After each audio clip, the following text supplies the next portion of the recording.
लगता है ये बंदा रोमांस नहीं कर सकता? अरे सॉलिड रोमांटिक लड़कियां अभी भी बोल रही हैं। मैं तो बस जहाज छोड़ के सब चलाता एक्शन हूँ। डायरेक्ट कितना टाइम लिया इन्होंने हाँ करने के लिए? माने आराम से आपको मैं बाद में आया ये पहले आ गए थे।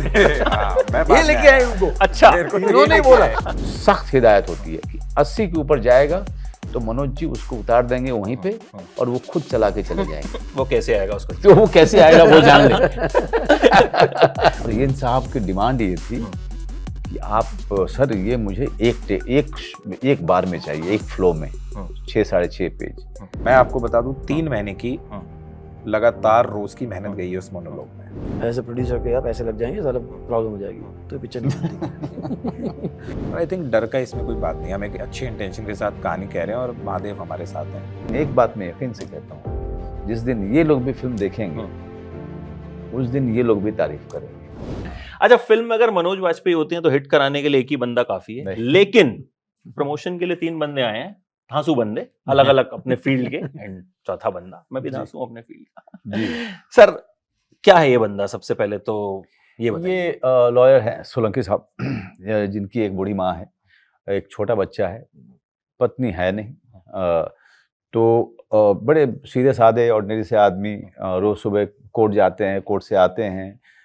उनकी एक सीमित जिंदगी है उनकी, दोस्तों से मिलना, बातें करना, खाना खाना और फिर सो जाना, फिर सुबह कोर्ट जाना, इसी तरह से उनकी जिंदगी चल रही है। लेकिन अचानक एक दिन एक केस इनके गोद में आके गिरता है, और जबकि इन्होंने ये केस मांगा भी नहीं था, वो कहीं और से किसी ने इनका नाम बोल दिया और वो केस इनके पास आ गया। और प्रशासन भी चाहता है कि ये केस लड़े। इस केस में बहुत कठिनाइयां हैं, ये बेचारे बहुत सोचते समझते हैं, फिर ये केस लेते हैं और फिर इनकी यात्रा शुरू होती है, जहाँ पर ये पूरी जिंदगी, इनकी अपनी जिंदगी दांव पे लग जाती है, जहाँ पे इनका अपना करियर एज अ लॉयर, ये पूरा प्रोफेशन दांव पे लग जाता है। और एक छोटी बच्ची जिसके ऊपर अत्याचार हुआ है, जिसके ऊपर ये शारीरिक हमला हुआ है, वो लड़की को न्याय दिलाने में ये आदमी पूरी तरीके से लग जाते हैं।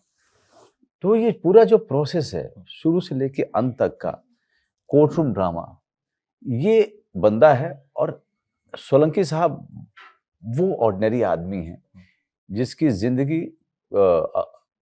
घर से अपने काम तक और काम से घर तक सीमित है। सर आपने फिल्में जब से प्रोड्यूस करना शुरू किया, आप कुछ डिफरेंट प्रोड्यूस करते हैं, मतलब बनाते हैं तो ऐसा नहीं कि लव स्टोरी बना दी या ऐसा कुछ बना दे, इसका स्पेसिफिकली वो भी बना रहे हैं, बना रहे मैं नहीं हूँ। ऐसा क्यों? आपको लगता है ये बंदा रोमांस नहीं कर सकता? अरे सॉलिड रोमांटिक लड़कियां अभी भी बोल रही थी। मैं ये नहीं अभी बोलूंगा। बंदा 2 आप देखना ना। मैं अभी 54 साल नहीं बोलूंगा, लेकिन लड़कियां बोल रही थी सर बंदा 2 कि यार बंदा क्या फिट है यार। बंदा 2 में ऐसे ही सर, करेंगे। इस तरह की फिल्म जब प्रोड्यूस करते हैं तो डर नहीं लगता? सीधी सीधी बात।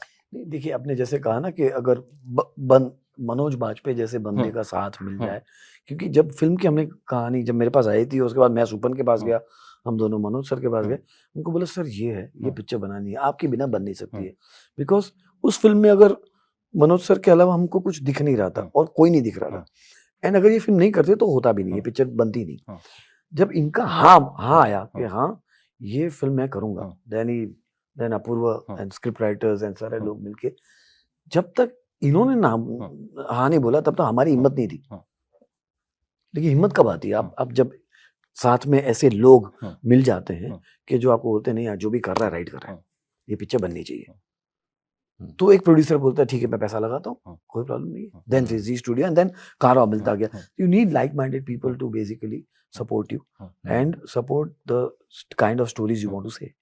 तो हमको ये कहानी समझ में आई कि ये पिक्चर पब्लिक अवेयरनेस के लिए, सोशल अवेयरनेस के लिए, एंड जो राइट किसी ने एक हीरोइज्म दिखाई है, कॉमन मैन ने एक हीरोइज्म दिखाई है bye supporting a child who was wrongly abused, तो उसकी स्टोरी जानी चाहिए बस। और कितना टाइम लिया इन्होंने हाँ करने के लिए? माने आराम से आपको मैं बाद में आया। ये पहले आ गए थे। मैं ये लेके आए उनको। अच्छा, इन्होंने बोला कि भैया ये डायरेक्टर है, और मैंने कहानी भी नहीं सुनी, मैंने कहा डन है सर, मतलब मनोज वाजपेयी हैं तो डन। हाँ ऑब्वियसली, और क्या और आपके पास कोई चॉइस भी नहीं होती ना। और जब आपके साक्षात मनोज वाजपेयी जी आपकी फिल्म में है तो आप क्या बोलोगे? हाँ ही बोलेंगे ना। हम्म। कहानी तो सेकंड स्टेज था, बट कहानी सुनने के बाद मेरे को लगा नहीं यार, this is a very beautiful cause और उसके साथ हमको जुड़ना चाहिए। लेकिन वो 18 ड्राफ्ट जो इन्होंने किए, हाँ, वो वो बहुत मेहनत से इन्होंने, और दीपक हमारे राइटर भी टिंगरानी बनाने। ने। But But all- 18 draft film के 18 आउटपुट के लिए जरूरी थी। देखिए बड़ा सेंसिटिव मुद्दा था राइट। और हम ऐसी कोई भी बात नहीं कहना चाहते थे अपनी स्क्रिप्ट में जो हल्की लगे, जो ऐसा ना लगे कि रिसर्च के बिना कही गई है, राइट। और ऐसा भी ना हो कि हम इवेंचुअली, देखिए ड्राफ्ट लिखना एक मेहनत का काम है, बट हम उस मेहनत से गुजरना चाह रहे थे क्योंकि जो मैसेज हम देना चाह रहे थे वो बड़ा जरूरी था।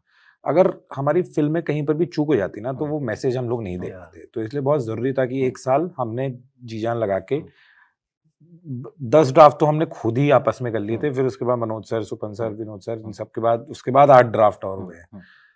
तो वो एक पेनफुल प्रोसेस था, बट ठीक है वो जरूरी था क्योंकि फिल्म एक कहनी इस तरीके की जरूरी थी। तो एक्टिंग के अलावा इनका क्रेडिट है उसमें, ड्राफ्ट्स में, राइटिंग में? वो देखिए नहीं। ऐसा कोई, मैं कहता हूँ वो, मैं हमेशा कहता हूँ film making is not a job of isolation, it is a job of collaboration. हर जना अपना सजेशन देता है।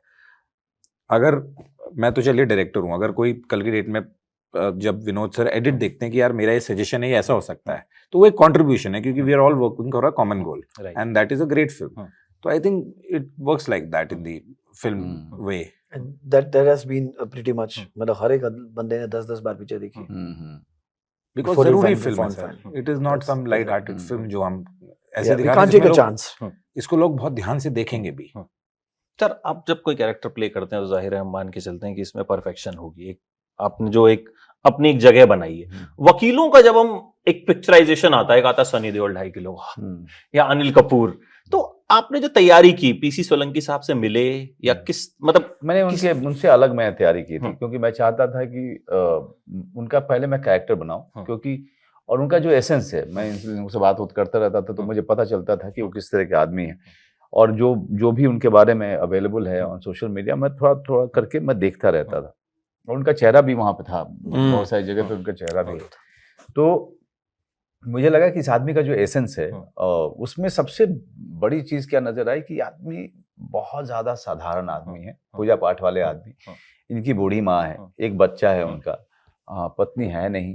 तो ये कहीं ना इस आदमी की एक चीज मुझे समझ में आई कि एक बार ये आदमी किसी चीज के पीछे लग जाता है तो वो फिर जल्दी छोड़ता नहीं है। ये आदमी वो चिपक जाते हैं उस चीज के साथ में, अपना बना लेते हैं, वो अपना बनाते हैं वो। तो मैंने कहा कि इस चीज को मुझे लेके आना है, तो मैंने अपना कैरेक्टर तैयार किया। फिर जब मैं गया तो शूटिंग शुरू होने वाली थी, तो 2 दिन पहले मिले वो वहाँ पे, और कुछ एक उनका लहजा सिर्फ देखा मैंने, तो थोड़ा लहजा चेंज किया अपने इसमें, जो आपको इसमें देखने को मिलेगा। थोड़ा सा वो जोधपुरी हल्का टच इसमें आपको देखने को मिलेगा। इसमें जो कैरेक्टर को बड़ा एकदम से एक नया डायमेंशन दिया है उसने, और आई एम वेरी हैप्पी कि मैंने वो किया इस फिल्म में, क्योंकि उससे मैंने जितने सारे रोल हैं वो सडनली जो है एकदम से अलग दिखना शुरू हो गया। और जो स्पीच है मेरी, जो स्पीच पैटर्न है बाकी फिल्मों, और इसमें इनका बिल्कुल अलग किया है मैंने, बड़ा साधारण और उसमें एक उतार चढ़ाव, लेकिन ऐसा लगे नहीं कि कहीं से भी कि ये कोई स्पीच चल रही है। ये लगना चाहिए कि ये अदालत में एक बड़े आम से बातचीत होते बातचीत में कभी गर्मा गर्मी हो जाती है, कभी शांत हो जाती है। मेलोड्रामा नहीं है, मेलोड्रामा उस तरह का नहीं रखा है। और दो ह्यूमन है ना, ढाई वाला नहीं, music और पहली बार तो सर, lawyers भी तो लॉयर human पहली है बार ना। बने हैं। हाँ, Manoj ji first time lawyer बने। कोर्ट रूम ड्रामा पहली courtroom बार drama किया। पहली बार किया। जी, स्कूटर चलाने में दिक्कत हुई या प्रैक्टिस किया? मैं तो अरे, ये बस तो जहाज छोड़ के सब चलाता हूँ। एक्शन वैसे डायरेक्टर भी। भी हैं। हाँ। एक्शन डायरेक्टर भी कुछ डायरेक्ट किया है इन्होंने? नहीं वही Chase scooter sequence? Without VFX, without वो chase क्या वाला? बोलते हैं उसको, रोप को सर, वो जो लगाते हैं हाँ, सेफ्टी के नहीं लिए, नहीं वो सेफ्टी केबल वाला, तो उसके बिना सर चला रहे हैं फुल स्पीड नहीं, में। एक chase और मैं sequence ऐसे है। देख रहा हूँ अपने एसोसिएट के, इनसे बोल हल्के चला रहे हैं, थोड़ा सा शूट बाकी है अभी 30 दिन। क्योंकि कहीं लगभग देखो और प्रोड्यूसर के और पैसे जो है आगे। नहीं पर एक चेस सीक्वेंस था, and I am telling you boss, वो जिस, क्योंकि वो चलाने के साथ में एक्टिंग भी करनी थी। एक अभी पोस्टर आएगा सर, वो अब जब आप जी, कमाल एक्सपीरियंस, मतलब एक्चुअली ऐसा लगता है कि बंदा मतलब वो बंदा चला रहा है जिसने 60 के ऊपर कभी स्कूटर नहीं चलाया और उसको चेस करना है, सोचिए आप। अरे तो वो कितनी चलाने के साथ साथ एक्टिंग भी तो होनी है उसमें। तो कभी आपने 60 के ऊपर नहीं चलाई? नहीं मैं किरदार की बात कर रहा हूँ। अच्छा, किरदार की किरदार बात ने। ऐसे आपसे बात कर रहा हूँ। नहीं, मैं वैसे भी मैं तेज चलाने में यकीन नहीं रखता, और मैं आपके जो जितने सारे दर्शक हैं, मैं इनको कहना चाहता हूँ, मैं देखो गाड़ी चलाने का सारी गाड़ियां चलाता हूँ, सारे एक्शन मैंने गाड़ियों के साथ में अपनी जिंदगी में जितने भी हैं मैंने किए हैं। और रोड फिल्म में अगर आप देखेंगे तो पूरा सफारी जो मुझे वो मिली थी व्हीकल, और पीछे ट्रक चेज कर रहा है, और ट्रक मैं चला रहा था और आगे विवेक ओबरॉय अंतरा माली थे। लेकिन उस वाले शॉट में विवेक नहीं था, कोई एक्शन वाला चला रहा था, और मेरा काम था ट्रक से उसको मारना। मतलब एक्शन डायरेक्टर तक जो है बहुत चक्कर रह गया था कि कैसे इतने कमाल ढंग से ये आदमी स्पीड बढ़ाता है, इतना ही पुश करता है जितना कि चाहिए। लेकिन ये सब करने के बाद, सारे एक्शन, ये व्हीकल चलाना, ये सब करने के बाद, मैं आप सबसे कहना चाहूंगा कि फिल्मों में जो आप देखते हैं ना, आधे से ज्यादा झूठा होता है। वहां पे एक एक्शन होता है और कट होता है, फिर 2 शॉट को जोड़ते हैं हम लोग। तो रियल जिंदगी में ये ना करें, क्योंकि मैंने बहुत सुनता हूँ कि आजकल रील्स का जमाना जो चल गया है, वो मुझे लगता है बहुत खतरनाक। एक्सप्रेसवे पे लोग चलाते हैं रील्स बनाने के चक्कर में, और वो उस चक्कर में मौतें हो रही हैं। और गलियों में मैंने सुना है कि वहाँ पे सड़कों पे लोग मोटरसाइकिल रेसिंग करते हैं। तो मैं इनसे सिर्फ एक ही चीज कहना चाहूंगा कि आपके माँ बाप ने ना घिस घिस के आपको जो है बड़ा किया है, और आप इतना बड़ा दुख दे के जाते हो उनको जिसकी कोई सीमा नहीं है। तो कृपया ना कीजिए। मैं जिस गाड़ी में बैठता हूँ, अगर हम लोग एक्सप्रेसवे से जा रहे हैं, मेरे ड्राइवर को ये पूरे तरीके से सख्त हिदायत होती है कि 80 के ऊपर जाएगा तो मनोज जी उसको उतार देंगे वहीं पे, और वो खुद चला के चले जाएंगे। वो कैसे आएगा उसको, तो वो कैसे आएगा वो जान लेंगे। अच्छा, एक आपका मोनोलॉग भी मैंने सुना इसमें कि बहुत लंबा मोनोलॉग है, उसके बारे में कुछ बताइए। वो क्लाइमेक्स है। देखिए, फाइनल आर्गुमेंट जब कोर्ट में होता है तो दोनों पक्षों को कहा जाता है कि भाई क्लोजिंग आर्गुमेंट दीजिए अपना। तो क्लोजिंग आर्गुमेंट जो है डिफेंडेंट देते हैं अपना, और फिर मैं देता हूँ, जो प्रोसिक्यूशन के जो वकील मैं हूँ। और उसमें इन लोगों ने जो है मेरा जो क्लोजिंग आर्गुमेंट लिखा था वो करीब 6 पेज का लिखा था। 6 पेज का। और ये इन साहब की डिमांड ये थी कि आप सर ये मुझे एक बार में चाहिए, एक फ्लो में, 6 साढ़े 6 पेज। तो मैं तो काम पे लग गया था सर। मैंने कम से कम नहीं भी तो 150 बार, उससे ज्यादा बार मैंने काउंटिंग बंद कर दी थी, उससे ज्यादा बार मैंने जो है इसको रिहर्स किया था। मैं वहां तक रिहर्स करना चाहता था कि ये डायलॉग न रह जाए, ये पूरे तरीके से मैं आत्मसात कर लूं, और उसके जो भी बीच बीच के पॉज में कहीं भी देना चाहूं, कहीं भी प्ले करना चाहूं, तो मैं उसको प्ले कर पाऊं। तो उसके लिए मुझे बहुत जरूरी था कि मैं उतनी बार उसको रिहर्सल कर लूं, ताकि मुझे ये डर ढूंढना पड़े कि इस लाइन की बात क्या आएगा। नहीं, अब मुझे ये ढूंढना था कि मैं इसको प्ले कैसे करूं, कहाँ रुक जाऊं जहां किसी को पता नहीं है कि मैं रुक जाऊंगा। और मुझे सिर्फ एक बात का डर था कि मैं रुकूं तो अपूर्व कट ना बोल दे कि अरे सर वो क्या हो गया, भूल गए क्या। तो मुझे सिर्फ इस बात का डर था, बाकी मुझे किसी बात का डर नहीं था। लेकिन रिहर्सल्स जो होते हैं ना, वो इतने इंपॉर्टेंट होते हैं। बहुत सारे एक्टर्स मैं देखता हूँ आजकल कहते हैं नहीं सर वो रिहर्सल नहीं करते हैं, थोड़ा सा ना वो थोड़ा रियल लगेगा। अरे भाई, काम कर रहे हो, वो तो इम्प्रॉम्प्टू होना चाहिए। काम को कर रहे हो, वहां पे लोग खड़े हैं, टेक क्यों बर्बाद कर रहे हो। अगर रिहर्सल करके आपका क्राफ्ट इतना अच्छा होना चाहिए कि वो रियल लगे। आप ऐसा थोड़ी है कि मैं प्रैक्टिस नहीं करूंगा नहीं तो उसका रियलिज्म चला जाएगा। तो आपने सीखा क्या है फिर? सर 6 पेज आपने कहा एक टेक में, मतलब आपको मनोज वाजपेयी मिल गए तो आपको लगा नहीं कि आप ज्यादा चौड़े हो गए कि मतलब वो तो देखिए, मैं कह रहा हूँ कि जो 6 पेज है ना, वो हमारी कहानी का सार है एक्चुअली, और वो बड़ा इंपॉर्टेंट। जब आप फिल्म देखेंगे आपको, आप पकड़ लेंगे उसको कि अच्छा इसलिए इन्होंने इतना लंबा लिखा। दूसरी बात ये भी थी कि जिस तरीके का वो है उसके लिए जरूरी था वो एक मॉड्यूलेशन आना, क्योंकि मैं कहीं पर भी ब्रेक करता ना तो शायद सर का फ्लो टूट चुका होता, और फिर उसी मॉड्यूलेशन में उसको वापस से करना बड़ा मुश्किल हो जाता। तो मैंने सिर्फ एक ही रिक्वेस्ट करी थी सर से कि सर ये आप जो करना पड़े प्लीज, मेरी एक रिक्वेस्ट है, मैं एक ही फ्लो में चाहिए भली। और उसके आप यकीन नहीं मानेंगे 30 टेक हुए हैं उस दिन, 30 मतलब अलग अलग एंगल से। और उस दिन बहुत टायरिंग डे था, but eventually when you look at the climax you will know that कितनी मेहनत गई है। और मैं आपको बता दूं 3 महीने की लगातार रोज की मेहनत गई है उस मोनोलॉग में। इतना सीरियसली हमने उस मोनोलॉग को लिया है, क्योंकि उसका जो फाइनल जो मैसेज है वो हम चाहते थे उस मोनोलॉग के थ्रू जाए लोगों तक। एक लास्टली आप तीनों से सवाल, मैन वर्सेस गॉडमैन है।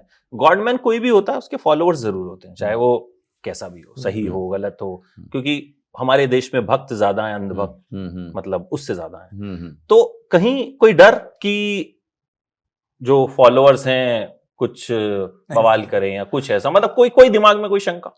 नहीं, मेरे तो नहीं है। देखिए, और दूसरी बात है कि जो बच्ची है जिसकी ये कहानी है, जब वो ही नहीं डरी, वो रोज आई 5 साल जोधपुर कोर्ट में, जब वही नहीं घबराई, तो उसी से हमें प्रेरणा लेनी चाहिए, उसी से हमें शक्ति मिलेगी। और आई थिंक डर का इसमें कोई बात नहीं, हम एक अच्छे इंटेंशन के साथ कहानी कह रहे हैं और महादेव हमारे साथ हैं, और मुझे नहीं लगता। देखिए, ये बस सेम है, सेम टू सेम यही कहानी थी, तभी तो ये पिक्चर बनी। अगर ये डर अगर फर्स्ट डे होता किसी के भी, चाहे एज ए डायरेक्टर की पहली पिक्चर है यार, एज एन एक्टर का मैं क्यों करूँ, एज ए प्रोड्यूसर के यार पैसे लग जाएंगे, साला प्रॉब्लम हो जाएगी, तो पिक्चर नहीं बनती। तो आई थिंक हमें सिर्फ वो सच एक घटना घटी है, एक जिंदगी जी है पीसी सोलंकी ने और उस बच्ची ने, वो यातना जो सहन करी है, तो ये अगर ये फिल्म देखने के बाद में पेरेंट्स ने ये सोचा कि नहीं यार, अपनी रिस्पॉन्सिबिलिटी हमको करनी है, प्लस अगर कोई ऐसा खुराफात किसी के दिमाग में आया कि मैं तो पावरफुल आदमी हूँ, मैं तो ये करके निकल जाऊंगा, एक भी ऐसा एक होना, एक स्टेप अगर भी वो पीछे गया ना, सार्थक के पीछे बना। सर, आपके दिमाग में भी कोई ऐसी बात नहीं, कोई डर नहीं? नहीं, डरने की बात नहीं थी। एक्टर्स को क्योंकि ज्यादा ट्रोल करते हैं आजकल, ज्यादा उनके लिए हो रहा है, क्रिएट वैसे भी हो रहा है, काफी हो रहा है। हाँ, बहुत होता है, लेकिन मैं उसको तवज्जो नहीं देता, क्योंकि ना हमने नाम लिया किसी का, ना हमने कोई ऐसी बात की है। हम बात कर रहे हैं एक ऐसे सब्जेक्ट के बारे में जो अलग अलग ट्रू इंसिडेंट से प्रभावित है। और दूसरा, ये ऐसा तो है नहीं कि रात को जो है ख्याल आया इस कहानी का और हमने लिख दिया। सारा कुछ पब्लिक डोमेन में है, आप गूगल करोगे 50,000 चीजें मिल जाएंगी, ऑलरेडी जो है वर्डिक्ट हो चुका है इस पे। तो और वैसे बहुत सारे और इंसिडेंट थे जिससे हमने लिए हैं। अब किसी को गाली देना है तो है, हम कई सारे हमारे हैंडल्स हैं, आपका बहुत मन कर रहा है दीजिए गाली, कोई दिक्कत नहीं है। लेकिन एक बात मैं यकीन से कहता हूँ, जिस दिन ये लोग भी फिल्म देखेंगे उस दिन ये लोग भी तारीफ करेंगे। यही मतलब होना चाहिए, होना चाहिए कि ये फिल्म गलत तो नहीं बनी ना। राइट। क्या ये नहीं, ये होना चाहिए था या नहीं होना चाहिए था, वो उसमें what is right and what is wrong. Sir, आखिरी में कभी आपको खुद वकील की जरूरत पड़ी है? मतलब कुछ ऐसा कांड किया कभी? जब नहीं, कांड मैंने नहीं किया, किसी जब ने, आप ज्यादा जवान किसी थे। ने मेरे ऊपर किया है जिसकी सुनवाई चल रही है। जैसा आपका सिनेमा मुझे बहुत डिफरेंट लगता है हमेशा, एंड आप तीनों का ही मतलब जो कंटेंट है that is very different and very promising. Thank you so much, thank you, उम्मीद करते हैं कि फिर से सर्वर जो है जाम हो जाएगा। थैंक यू, क्या बात है। एबीपी माझा, उघडा डोळे बघा नीट।